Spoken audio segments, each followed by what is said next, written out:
안녕하세요. 파라카운트에서 제기한 주식쟁이입니다. 우리 금일 시장도 상당히 변동성이 큰 하루에 내려도 2%대 하락, 그렇죠? 1월 15일 날 또 1월 18일 날 2%대 하락, 올라도 2%대 상승, 어제도 2% 상승, 오늘은 2% 하락, 이렇게 하루하루 변동폭이 큰 이런 시장이 계속해서 지금 자주 나오고 있습니다. 이렇다 보니까는 시장이 올라도 또 바로 내려도 종목을 보유하거나 또 종목을 당일에 매수해서 대응을 하는 것이 참 쉽지가 않은 그런 시장이 아닌가 이런 생각을 해봅니다.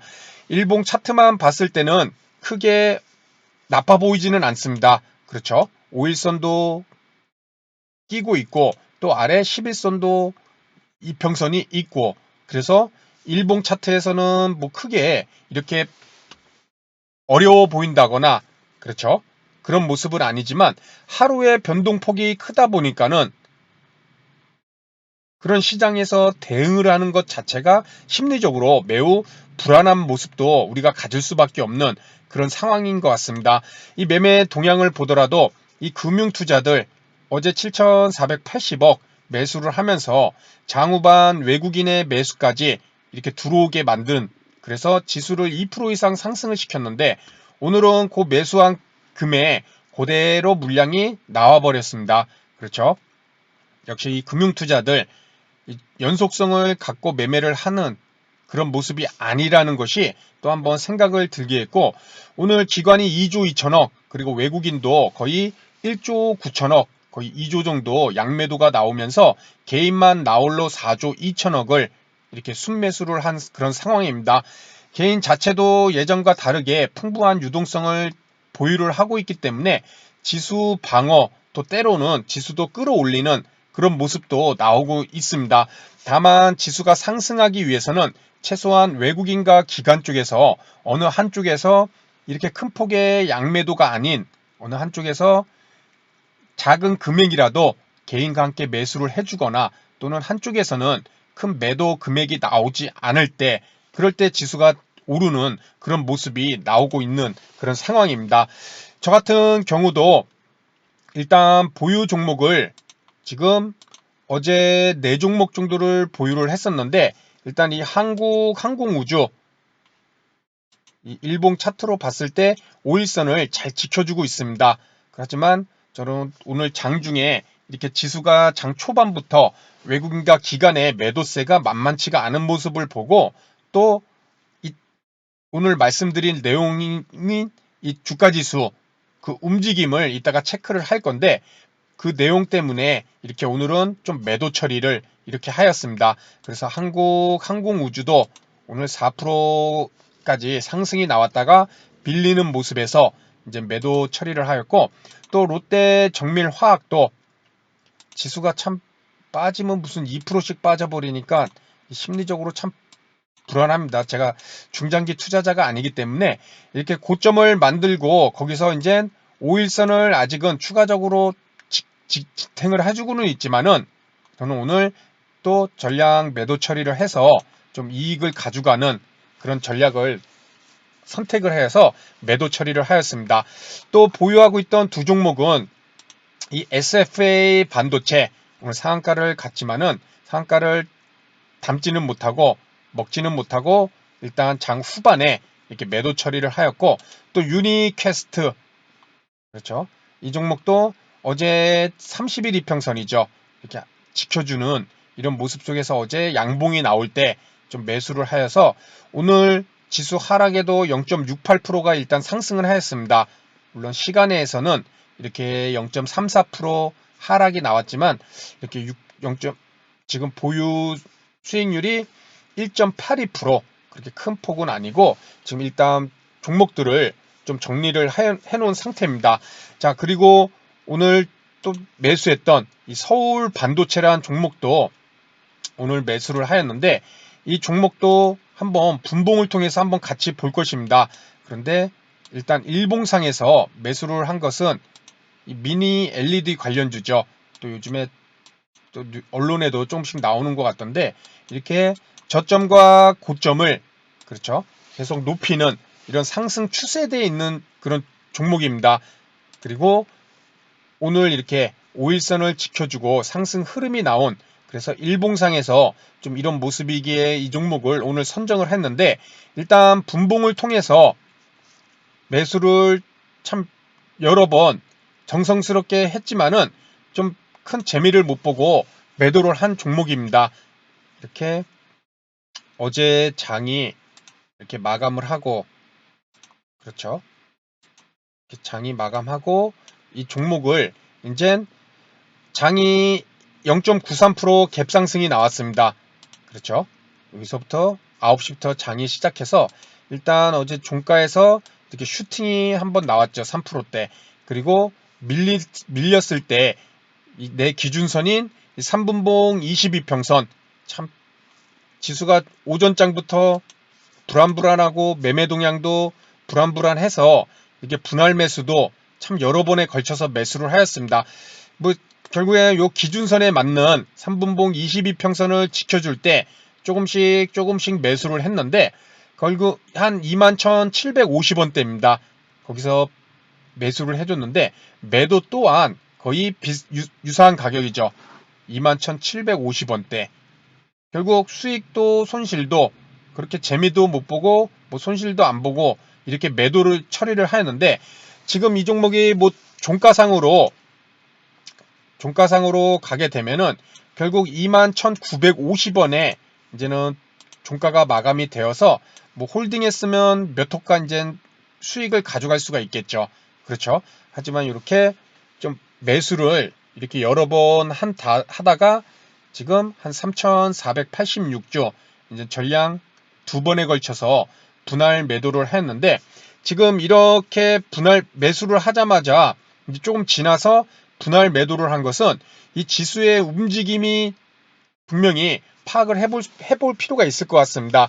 지금 서울반도체도 보셨다시피 이렇게 종목을 매수를 하였을 때 우리가 뭐 중장기 투자자가 아니라면 분봉을 통해서 많이 매매 타이밍을 잡잖아요. 그렇죠? 이 주가지수 또한 일봉에서는 이렇게 하나의 캔들, 오늘 하락하나 보다 이렇게 생각하실 수도 있지만은, 우리가 분봉을 보는 것은, 그렇죠. 이 종목에서 이 분봉을 보는 것은 일봉에선 하나의 그냥 단순히 이런 하나의 캔들이지만은, 뭐 하락해도 하나의 캔들이지만 분봉에는 이런 파동이, 그리고 또 일봉에선 일봉 차트의 이평선으로서 잡아볼 수 없는 그런 세밀한 매수 타이밍을 잡기 위해서 이 1분봉, 3분봉, 뭐 5분봉, 10분봉, 15분봉 이런 분봉을 보게 되잖아요. 그렇죠? 그것을 이 단순히 종목에만 적용할 것이 아니라 주가 지수의 이런 움직임이 또 분봉을 통해서 보는 것이 상승 추세를 뭐 만든다. 그렇죠? 아니면 이 종목은 하락 추세대로 접어들었다. 뭐 반등을 해도 다시 하락. 이것을 파악하기 위해서, 그래서 상승 종목인 추세를 분봉상 만든 종목을 뭐 눌림목에서 매수를 한다던가, 아니면 뭐 이렇게 정고점을 돌파하는 이런 지점에서 매수를 한다던가 이렇게 해주는 것이잖아요. 그렇죠? 그리고 이렇게 하락 추세, 고점이 낮아지고 또 저점이 낮아지고 특정 이평선에 저항이 돼서, 이렇게 이평선에 저항이 돼서 오르지 못하는 이런 종목들은 우리가 매매를 제외를 하게 되잖아요.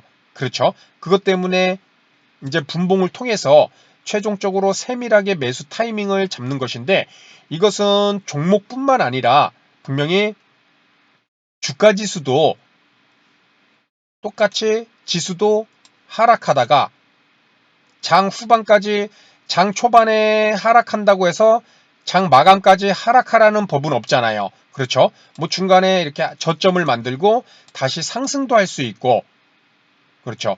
이런 주가 지수의 움직임을 보기 위해서는 이제 일봉만 보고 몇 프로가 빠지네, 몇 프로가 빠지네 이렇게만 판단할 것이 아니라, 빠지더라도 얘가 장 중후반에 다시 상승으로 돌릴 것인지 이것을 파악을 해줘야 큰 틀에서 지수의 움직임을 보고 그 다음 종목도 접근을 해볼 수 있을 것입니다. 물론 지수가 빠져도 오늘처럼 이 코스닥에서 IT 반도체 소부장주들 강한 종목들이 많이 나왔죠. 그렇죠? 하지만 한편으로는 이런 특수한 경우를 제외하고 평상시 또 일반적으로 우리 머릿속에는 이 지수의 움직임을 분명히 종목을 매매를 할 때 반드시 영향을 미치기 때문에 꼭 고려를 해줘야 될 것입니다. 그렇죠? 그러기 위해서는 종목의 분봉을 보듯이 이 주가지수의 분봉도 분명히 봐줄 필요가 있다는 것이겠죠. 추세가 하락 추세인지 아니면 상승 추세인지 아니면 하락에서 횡보로 돌릴 수 있는 그런 차트인지를 꼭 주가지수도 분봉을 봐줘야 된다는 것입니다. 먼저 이 코스피 차트를 3분봉을 통해서 보게 되면은 그렇죠. 어제 여기서 장이 마감하고 지금 3분봉인데 이 검은색 두꺼운 3분봉 22평선입니다. 뭐 시초가부터 쭉 빠지죠. 그리고 3분봉 22평선이 머리를 맞으면서 그렇죠. 저항이 되죠. 올라가려고 하면 저항, 올라가려고 하면 저항, 그리고 돌파가 나왔습니다. 이렇게 점심시간쯤에 3분봉 22평선을 이렇게 돌파하는 움직임이 나왔지만 중요한 것은 바로 여기죠. 그렇죠. 하락하다가 돌파 이후 눌림이 나오고 코스피 지수가 오르기 위해서는 최소한 여기서 횡보를 한다던가 아니면 상승으로 턴을 해줬어야 되는데 다시금 빠져버립니다. 그렇죠. 아니면 여기서 쌍바닥을 만들고 그렇죠. 종목처럼 우리 종목 분석할 때 하잖아요. 그리고 상승을 해줬어야 되는데 자 여기서 다시 한번 3분봉 22평선이 저항이 되고 있죠. 못 오르게. 그렇죠. 여기서 저항이 되고 있죠. 그래서 다시 쭉 빠져버립니다.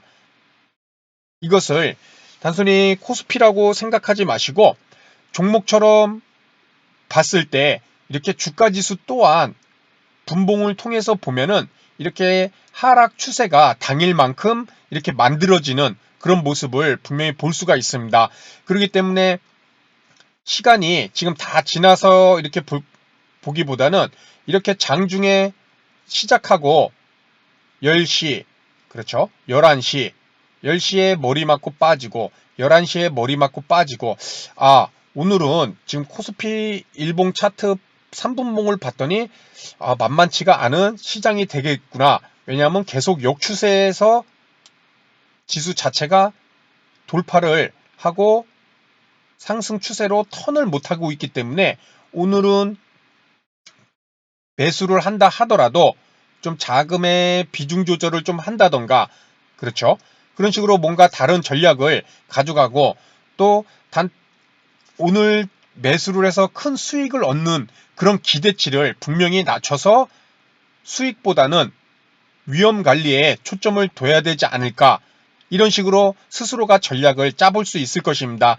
이것은 종목을 분봉을 통해서 봤듯이 이 주가지수도 추세라는 것이 있기 때문에 이렇게 지수의 추세대 특히 오늘처럼 외국인과 기관 양쪽에서 이런 큰 매도가 나오거나 이런 모습이 있을 때는 이렇게 주가지수도 꼭 분봉을 수시로 이렇게 열어보고 하락을 언제든지 오전장에 하락하다가 또 중간에 상승으로 바꿀 수도 있잖아요. 그렇죠? 그런데 이런 움직임에서 상승으로 돌리지 못하는 모습이 나온다면 분명히 위험 관리를 해줘야 되는 그런 상황으로 우리가 이해를 해줄 수가 있을 것입니다.